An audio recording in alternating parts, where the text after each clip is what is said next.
guys, and welcome to Student to Adulthood. My name's Jazz, and I'm leaving a book review for this month for Between the Lines by Jodi Picoult, I think you pronounce her name. And she wrote it with her daughter, Samantha Van Leer. And I love the book. When you look at reviews online, it's really 50-50. It's either you absolutely love it or you absolutely just couldn't not finish the book, which I find really interesting. There's no in between. But I think for fantasy readers, you will enjoy it. I absolutely loved it. It has that idea of everyone has that character when you read and you just wish that character was in the real world. I'm sure a lot of Twilight fans, when that was popular, wanted it. So this book is based around the idea of reading what the character feels like being stuck in that same everyday world, having that desire to come into our world. And it actually the book starts with the author note saying how her daughter Samantha had the inkling about this idea and they wrote this novel together for the last 2 years. So the story follows Delilah, and she's a school kind of reject. She has no friends except this one other girl, and she's stuck into this peace of mind of reading this fairy tale over and over again.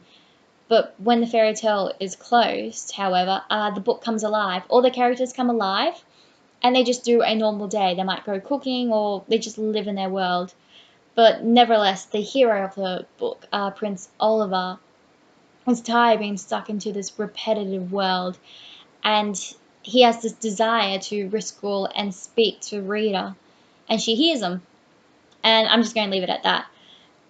But I like the style of the novel because each chapter swaps between Delilah and Oliver's point of view, what's it like for Oliver being stuck in the book and what's like to be stuck in Delilah's world. And each chapter, each character has their own colored ink. They have green and purple, which I found really neat because a lot of books don't do that, and I found that adored. And because you're swapping between their point of views, you don't know how fast you're going through the novel.